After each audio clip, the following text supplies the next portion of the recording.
Sir మనకు సంబంధం లేని కేసులో పోలీస్ నుండి కాల్ వచ్చింది మనకు, మీరు రాకపోతే పోలీస్ స్టేషన్కి రాకపోతే మేము మిమ్మల్ని అరెస్ట్ చేస్తాము అని చెప్పేసి.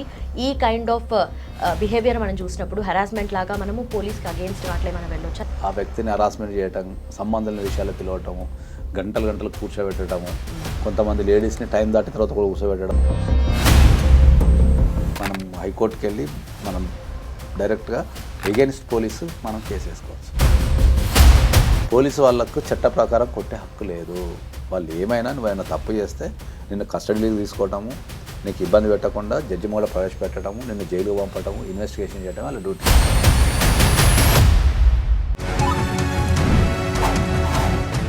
సార్ మనకు సంబంధం లేని కేసులో పోలీస్ నుండి కాల్ వచ్చింది మనకు, మీరు రాకపోతే పోలీస్ స్టేషన్కి రాకపోతే మేము మిమ్మల్ని అరెస్ట్ చేస్తాము అని చెప్పేసి. ఈ కైండ్ ఆఫ్ బిహేవియర్ మనం చూసినప్పుడు హెరాస్మెంట్ లాగా మనము పోలీస్కి అగేన్స్ట్గా అట్లే మనం వెళ్ళొచ్చా, లేదంటే దీన్ని ఎట్లా తీసుకోవాలి?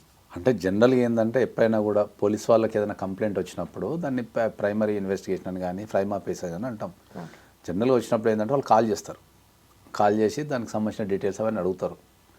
బీయింగ్ ఏ సిటిజన్ చెప్పడం మన బాధ్యత. చెప్పిన తర్వాత ఒకసారి పోలీస్ స్టేషన్ రమ్మని అంటారు, లేకపోతే వాళ్ళు ఇన్వెస్టిగేషన్ ఏమైనా ప్రాసెస్ చేసుకుంటారు. కొన్ని సందర్భాలలో ఏంటంటే పోలీసు వాళ్ళు కావాలని ఆ వ్యక్తిని హరాస్మెంట్ చేయటం, సంబంధం లేని విషయాలు పిలవటము, గంటలు కూర్చోబెట్టడము, కొంతమంది లేడీస్ని టైం దాటిన తర్వాత కూడా కూర్చోబెట్టడం లాంటి పోలీసులో జరుగుతుంటాయి.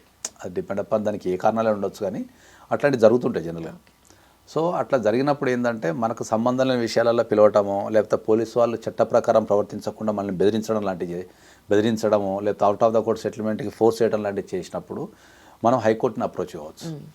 హైకోర్టుని అప్రోచ్ అయిపోయి, సార్ నాకు సివిల్ కేసులలో నన్ను పిలుస్తున్నారనో, లేకపోతే నాకు సంబంధం లేని విషయంలో పిలుస్తున్నారనో, నన్ను హరాస్మెంట్ చేస్తున్నారనో మీరు హైకోర్టులో కేసు వేసుకోవచ్చు అగెనిస్ట్ పోలీస్.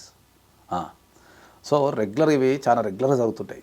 మనకు పెద్ద పెద్ద రాష్ట్రంలో కొన్ని వందల పోలీస్ స్టేషన్స్ ఉంటాయి కదా, ఇవి రెగ్యులర్గా జరుగుతుంటాయి అన్నట్టు. ఏది సంబంధం లేని విషయంలో ఫ్రీక్వెంట్గా పిలవటం, ఎవ్రీ టైం హరాస్మెంట్ చేయటం, సంబంధం లేని విషయంలో మనల్ని ఇబ్బంది పెట్టడము, లేకపోతే మనల్ని ఫోర్స్ చేయటం, నువ్వు సెటిల్మెంట్ చేసుకో అని. ఏదైనా విషయం ఉన్నదనుకో సెటిల్మెంట్ చేసుకొని ఫోర్స్ చేయటము, కేసులు పెడతాను బెదిరించడము, అరెస్ట్ చేస్తాను బెదిరించడం లాంటివి జరిగినప్పుడు మనం డెఫినెట్లీ వీ హ్యావ్ రైట్.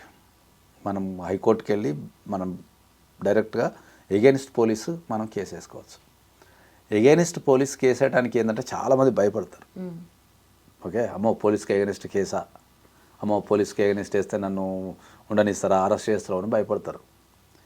కాకపోతే ఏంటంటే పోలీస్ అయినా లేకపోతే ఎవరైనా సరే, ఈ దేశంలో ఎవరైనా సరే రాసిన చట్టాల ప్రకారమే వాళ్ళు ప్రవర్తించాలి.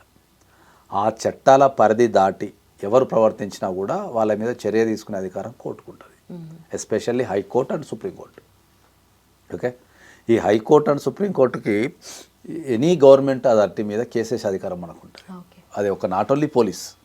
మనకి ఇప్పుడు ఎంఆర్ఓ ఆఫీస్లో పని జరుగుతాను లేదనుకుందాం సపోజ్, ఒక గవర్నమెంట్ ఆఫీస్కి పోయినా పని జరుగుతాను లేదనుకుందాం సపోజ్. ఎనీ గవర్నమెంట్ అఫీషియల్స్కి మనకు రావాల్సిన రైట్ కానీ మనకు రావాల్సింది రాకపోతే ఆ గవర్నమెంట్ మీద కానీ ఆ గవర్నమెంట్ అఫీషియల్స్ మీద కానీ మనం కేసు వేసుకునే అధికారం మనకు హైకోర్టులో మనకు ప్రొవిజన్ ఉంది. ఓకే, చాలామందికి పాస్బుక్లు ఇష్యూ కావు ఎంఆర్ఓ ఆఫీసుల్లో, కొంతమందికి పెన్షన్ రాదు, పాస్బుక్లు ఇష్యూ కావు, గవర్నమెంట్ రిలేటెడ్ చాలా ఉంటాయి.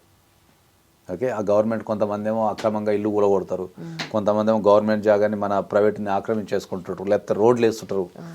ఇట్లాంటివన్నీ ఏదన్నా గవర్నమెంట్ ఎగనిస్ట్ ఏదన్నా కూడా మనం హైకోర్టులో కేసు వేసుకొని వాళ్ళ మీద చర్యలు తీసుకునే అధికారం ఉంటుంది. వాళ్ళు చట్టాన్ని వాళ్ళ చేతిలో తీసుకునే అధికారం లేదు.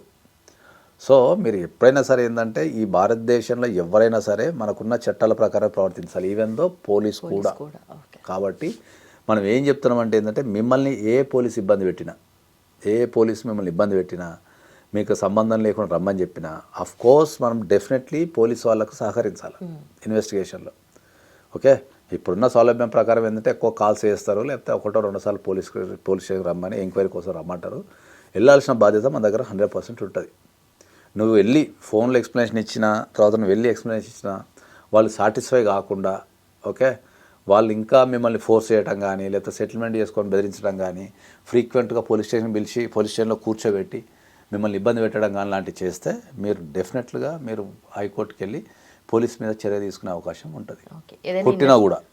కొట్టినా బెదిరించినా పోలీసు వాళ్ళకు చట్ట ప్రకారం కొట్టే హక్కు లేదు. వాళ్ళు ఏమైనా నువ్వైనా తప్పు చేస్తే నిన్ను కస్టడీలోకి తీసుకోవటము, నీకు ఇబ్బంది పెట్టకుండా జడ్జి కూడా ప్రవేశపెట్టడము, నిన్ను జైలు పంపటము, ఇన్వెస్టిగేషన్ చేయడం వాళ్ళ డ్యూటీ. పోలీసు వాళ్ళకు కొట్టే అధికారం ఎక్కడ కూడా లేదు. కొట్టే అధికారం లేదు, ఇంకా మనకు ర్యాష్గా మాట్లాడే అధికారం లేదు, మనకు డిఫమేషన్ చేసే అధికారం, తిట్టే అధికారం కూడా లేదు వాళ్ళకు. ఓకే, మనం ఏదన్నా తప్పు చేసినాం అనుకో, తప్పు చేస్తే చట్ట ప్రకారం ఆ తప్పు నిరూపించి మనల్ని జైలు వేయటం కానీ లేకపోతే కోర్టుకు పంపడం కానీ చేయాలి తప్ప వాళ్ళకు చట్టాన్ని వాళ్ళ చేతిలో తీసుకునే అధికారం లేదు. సో చాలామంది చాలా పబ్లిక్ ఫేస్ అయ్యేది ఏంటంటే, మనం పోలీస్ స్టేషన్ అంటే ఎందుకు భయపడతారు ప్రధానంగా అంటే ఏంటంటే, పోతే తిడతారు, కొడతారు, బెదిరిస్తారు, లేకపోతే అరెస్ట్ చేస్తారు.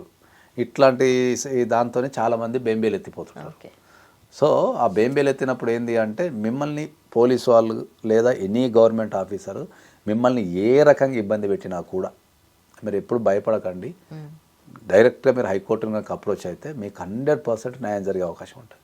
ఓన్లీ ఇన్వెస్టిగేషన్ పర్పస్ అయితే వెళ్ళి సహకరించడం, ఇన్వెస్టిగేషన్ పర్పస్ అయితే మనం ఎప్పుడైనా సరే మనం ఏ పోలీస్ కాల్ చేసినా కూడా మనం డెఫినెట్లీ వెళ్ళి మన ఎక్స్ప్లెనేషన్ ఇవ్వటము మన బాధ్యత. అది బీకే పవర్ బాధ్యత ఎంత అయితే ఉంటుందో హక్కు కూడా అంతే ఉంటుంది. అంటే మనకి వెళ్ళినప్పుడు మనం సహకరిస్తాం, ఆ సహకరించిన తర్వాత కూడా వాళ్ళ స్వలాభం కోసం కావచ్చు, లేకపోతే పార్టీస్ స్వలాభం కోసం కావచ్చు, చట్టాన్ని అతిక్రమించడానికి కొద్దిగా వాళ్ళు బార్డర్ లైన్ దాటుతుంటారు. అప్పుడప్పుడు ఆ బార్డర్ లైన్ దాటినప్పుడు వాళ్ళని ఆపగలిగే అధికారం ఓన్లీ హైకోర్టుకు ఉంటుంది.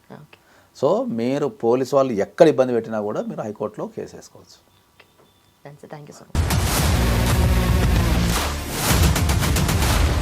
iDreams, this police diaries is something very, very valuable towards that. I must really appreciate Murali, your insights. iDreams founder and CEO చిన్న వాసుదేవ్ రెడ్డి గారితో మురళీధర్ క్రైమ్ స్టోరీస్ చాలా ఫేమస్ అయిపోయినావు.